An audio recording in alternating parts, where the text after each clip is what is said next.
Orna, Ronen, Yael, and Adi, please join us on stage as they did as we rise for our moment of silence for the victims of October 7 and to pray for the safe return of all the hostages.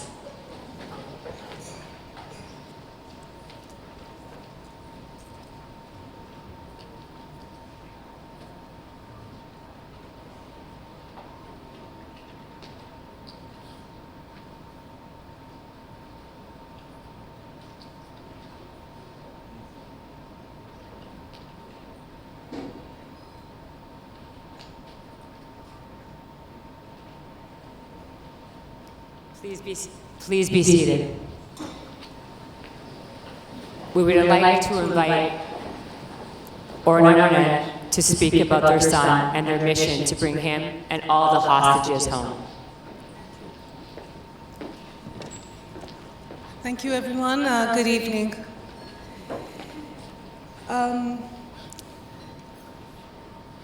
October 7th showed us that we have a shared so much in common with the Alexander family.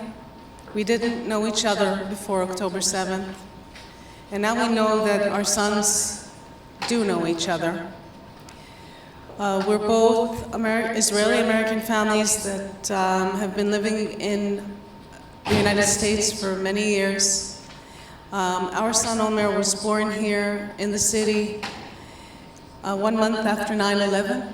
I was working at the time in the city, and I remember myself walking over the Queensboro Bridge with my huge belly. There was no public transportation on that day, thinking to myself, after we had just moved here from Israel 2 years prior, that I cannot believe that something like that is happening on US soil.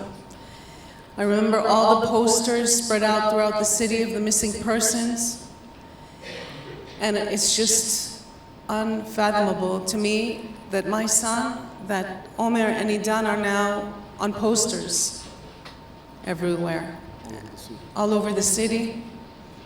And they are so much more than that. They're young, brave men that need to be rescued and returned. Both Edan and Omer grew up here in the United States, all American kids, love sports, each in their own field.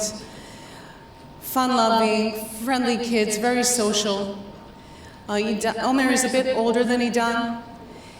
He was accepted to college, to Binghamton, but he decided that he wanted to spend a gap year in Israel, and he moved to Israel for a gap year. And during that year, getting really close and to his identity and realizing that he didn't want to just go back to his comfortable life before he did his duty, or what he felt was his duty, to serve in the IDF, to protect, to share in the burden of protecting the land that he loved so much.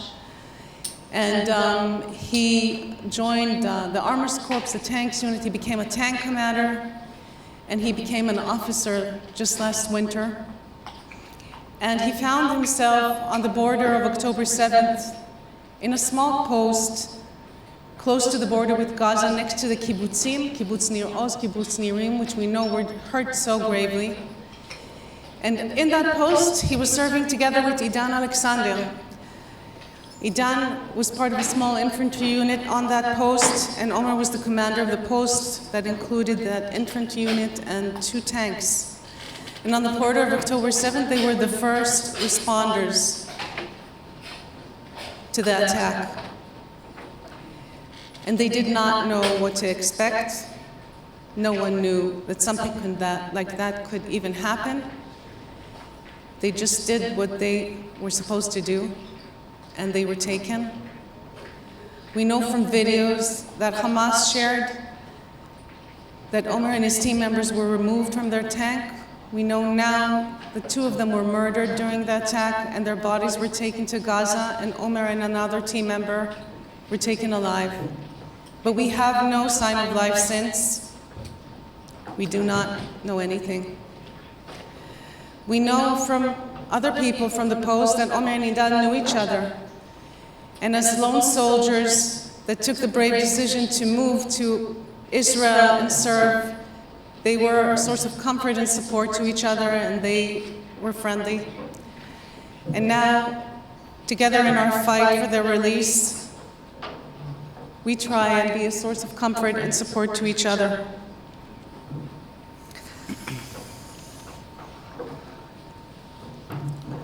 We thank everybody here. Since the attack, we've been traveling the world, all of us, all the 120 families. But we have a unique voice of 8 American families, 5 of which are considered living, and 3 of them were murdered on October 7, and the bodies were taken. How many Americans know that there are 8 American hostages? Hardly anybody. How many Americans know that 45 Americans were murdered on October 7? Not too many people. We need your voice. We're here to tell our story, but you need to amplify our voice. And it's so much appreciated that all of you found the time, came here, listened to us. We will continue our fight. We have to. It's our family. But we so much appreciate what you're doing, each one of you, to help us get our kids back home. We need them back. They have so much more to offer. This cannot end like this in the tunnels of Gaza. We have to get them back, and it has to be soon because people are dying there. It's our kids. We need to bring them home. So let's say together, bring them home. Bring them home. Bring them home. Bring them home. Thank you, everybody.